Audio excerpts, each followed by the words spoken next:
think the main thing that needs to happen is to configure the institutions and also to have an agreement amongst both the citizens as well as those in authority on what needs to happen. Because you see, when you rewrite a social fabric, people are used to doing things in a particular way. And it's important that we now learn to do things in a new way. And this calls for a give and take on both the side of those who are governing as well as those who are being governed. Yeah.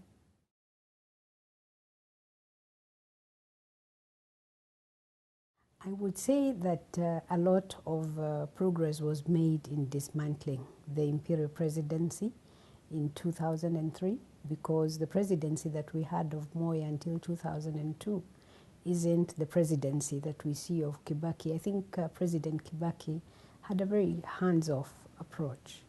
And even though he had the powers, many times he didn't use them.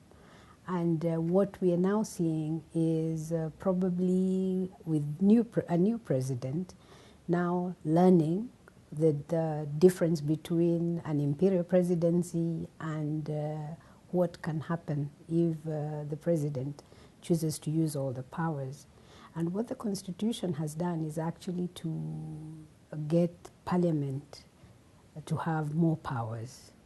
But that again creates problems, because you have presidency and then you have a very powerful Parliament, especially the National Assembly. And if the National Assembly behaves badly, as it's wont to do sometimes, we have a Parliament that people say is rogue, then you actually don't know whether you're better with an imperial president or a rogue Parliament.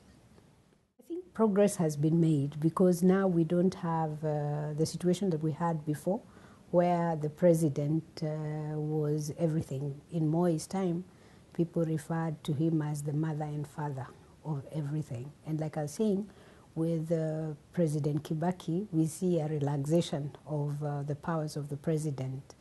But the powers actually were there in the Constitution, they were just not exercised in the way that they would have been oppressive to people. So now what we have in the Constitution is an attempt to temper the powers of the president with the powers of Parliament. And as the president finds his space, and the president here representing the executive, and Parliament finds its place, it can be a push and pull. And I think the role of the judiciary then comes in. And what we are seeing now is almost a standoff between the three arms of government, where you have Parliament flexing against the judiciary, and then it's not quite clear who the president, which side the president is on. And at the end of the day, we do need a balance, which balance is difficult to find right now, but I think we will find it.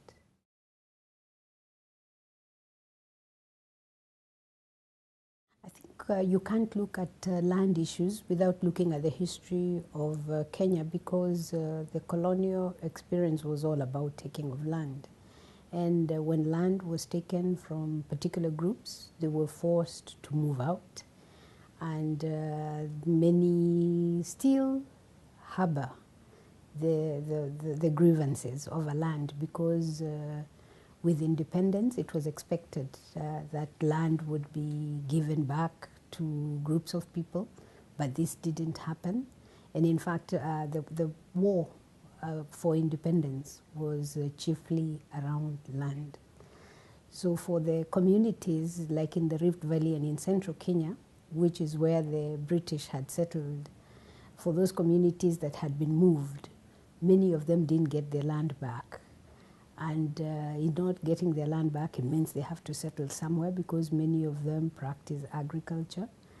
And where they've gone, the people there resent their being there, especially people from Central, having been sent to the Rift Valley by the ruling elite, who had now become the new landowners after the colonialists had left. So what you have is people really struggling over resources that are contested. Land is extremely a contested commodity amongst tribes in Kenya.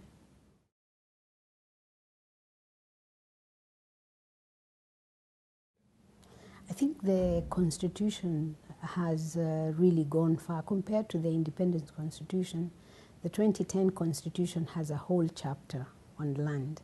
And one of the things that it requires the new institution established under it, that is the National Land Commission, to do, is to find ways of resolving historical land injustices. And those would be the injustices that we're talking about, the movement of people, the disenfranchisement of communities. The other thing that the Constitution does is to require communities to be allowed to settle their land disputes using traditional dispute resolution mechanisms. And of course, for a country that has very few lawyers and very little access to court, leaving resolution of disputes over land to courts means that very many people don't get to courts. So allowing them to have traditional dispute resolution mechanisms brings justice closer to the people. But it also establishes a court to deal specifically with environment and land disputes.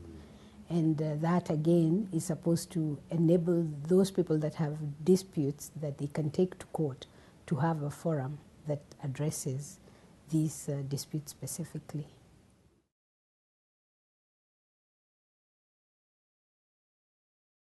You know, constitutional provisions are just that, you know, because the constitutions operate in a context. And I think we do have a very good constitution. And like I was saying before, when I was saying that old habits die hard.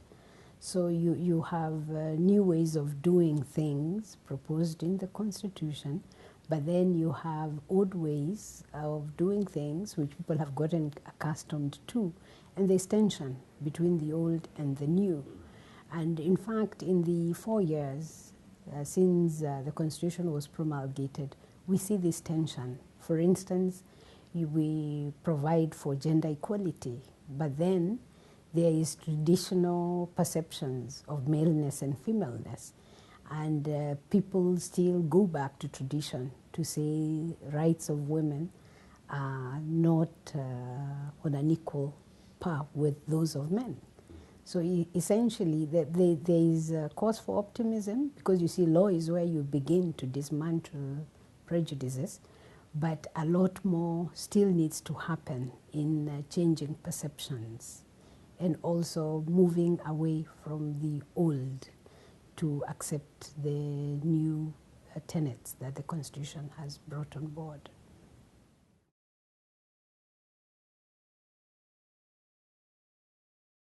I think constitutions are important because, you know, when you have breakdown of law and order, then even interventions where there's conflict is almost impossible. So if the conflicting societies have gotten to the point where they can sit down and say, we would want to move forward, and these are the basics that we want to guide our moving forward, a constitution is a good starting point. But I think one has to go beyond the constitution to ensuring that the ethos or the spirit of the constitution is reflected in the way that people live on a day-to-day basis, so that we don't have a constitution that people advert more to when they disobey it than when they obey it, because it is so far removed from their experiences. And in essence, in a post-conflict situation, you're going to have tenets that bring people together when previously they wouldn't have been together. But there's a lot of background work that needs to happen to ensure that people actually live together and have cohesive communities, even beyond the tenets of the Constitution, because constitutions aren't self-enforcing. Yeah.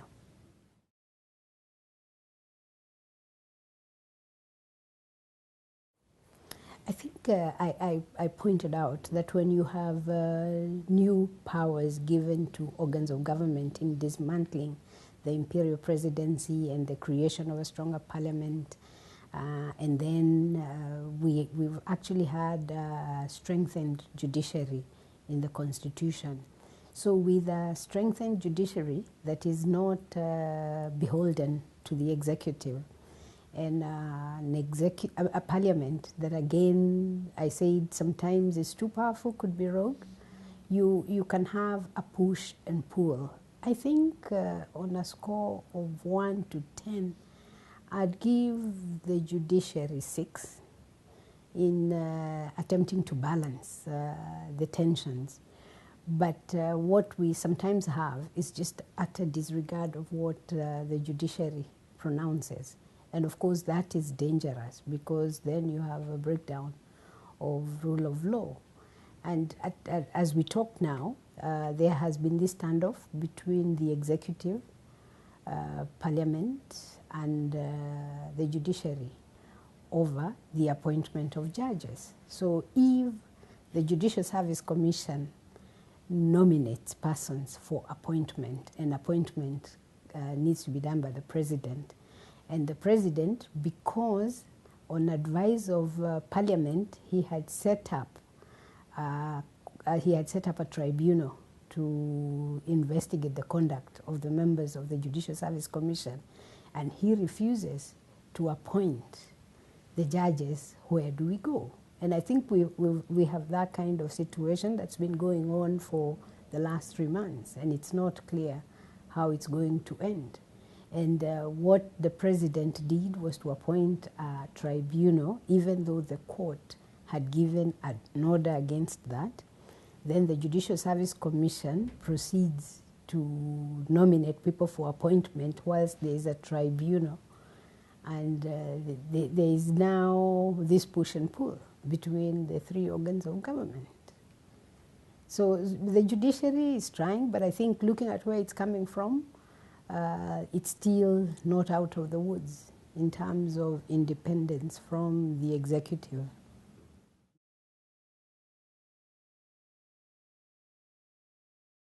I think we need to move away from token advertence to being a diverse nation, to really taking time to see what does it mean to live as diverse people and still be one.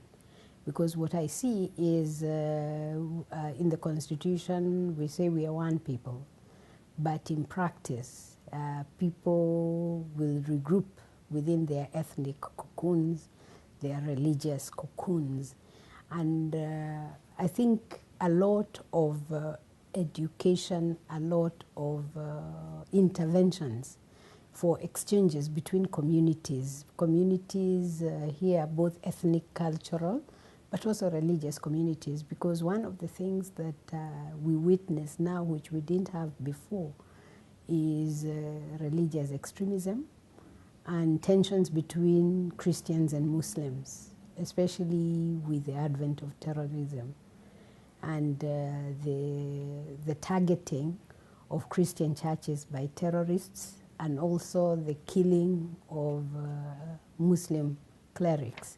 So we need to have a lot more exchanges between diverse communities of believers and also ethnic and cultural communities.